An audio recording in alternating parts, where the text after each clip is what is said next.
Yeah, later on I found out she was depressed, and I think probably she wanted to. She might not also even see it like that. When you mix depression with going on Mount Everest 3 times.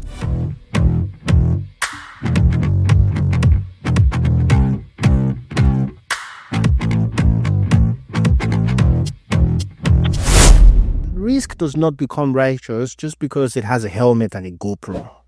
It's still the same. People are worried. I'm not in support of it, to be honest. I was interested in doing skydiving because, of course, I think it's very important to mention that it's not exactly the same amount of risk when you look at the amount of deaths from overdose and the amount of deaths from some of these other activities, right? Injuries might be high, blah, blah, blah, but the deaths when it happens, super extreme, and the risk is always there every single time. And they're now taking it into more and more extreme stuff because it's no longer fun to simply do it in the simple way. So now you have people in wingsuits jumping from mountains, but not doing it in the safe way to move away from the mountain as much as possible when they're floating, but to see how close they can get to the mountain cliffs and the edges. And one small wind, it smashes you into the mountain, turns you into yogurt. But they still do it anyways. Let's see how close we can get. Now they're even riding themselves up in the sky. You get someone with a wingsuit, you are about to skydive, so you have a parachute. So the wingsuit guy, you actually ride the wingsuit for a while before you don't fall off and go with your parachute. They've started putting tricks and, stuff to it. What's the difference? For me, I feel like they're actually different. Now that, you were talking about it, and I'm like, actually, I think they are different because if you are addicted to something, let's just crack, for example, fentanyl or something, there is a higher chance, like the probability is so high that you mess up your life. So the true difference is, the main difference that I see is people doing this have a life of their own.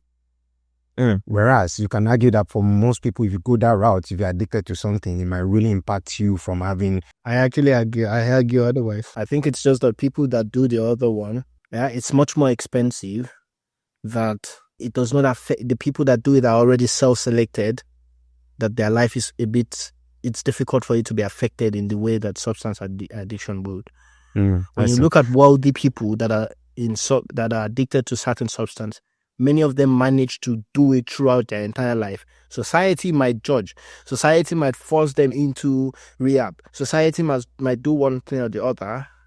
But there are so many people in Hollywood that are addicted to substances today, whether it's alcohol, they keep remaining addicted. The only reason they would consider rehab is if society rejects them. Would you say Didi is addicted to pill or not? Is he functioning or not? Because he's wealthy enough to clean out when it's right to... And that's the self-selection that's happening with the extreme sport. The extreme sport is expensive.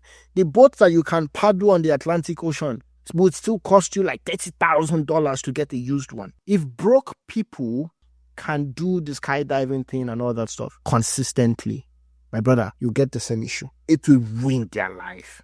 Lives that are easier to ruin will get ruined. Yeah, so we're talking about it. I mean, I was thinking about this lady.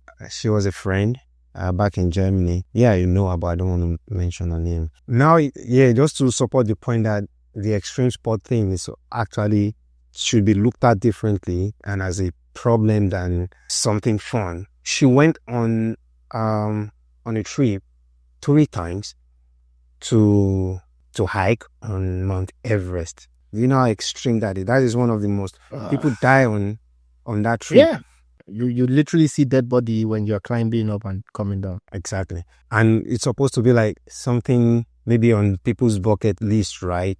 Once in a lifetime situation. And she actually did it 3 times. And knowing her, when I knew her, I didn't really make anything out of it. But now I'm thinking, later on I found out she was depressed. And I think probably she wanted to... She might not also even see it like that. When you mix depression with going on Mount Everest 3 times. Yeah, she needs that waking up. It's like a shot. I'm awake. So it's like going from one extreme of negativity to some rush on adrenaline on somewhat positive. and you don't care about whatever happens in between. It's like, maybe I die, maybe I don't have the courage to kill myself. Or you have to take your life super lightly to do those things. And when you actually put it like that, what is the impact on our life? Like all the moments, all the time, all the saving up and the planning to be able to do that 3 times. I mean, what is a life that is ruined? And what is a life that is not ruined? It's always very relative. But when you take money that you could have... A lot of photos. See a lot of pictures of the trip and everything. I'm like, okay. Society will even compensate you for doing it though. So maybe there's a slight difference. If you go into a McKinsey interview and you say, I also climbed Mount Everest 3 times, they find you interesting. Like, oh, that's the guy we want. For sure. In some cultures anyway. But like, there's this popular saying.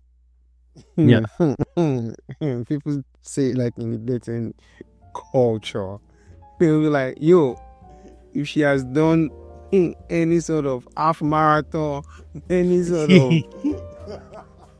climbing Mount Everest or whatever, going for that is a sign of midlife crisis or some mental thing. And it's a lot of the times true, to be honest. At least a little bit. Yeah.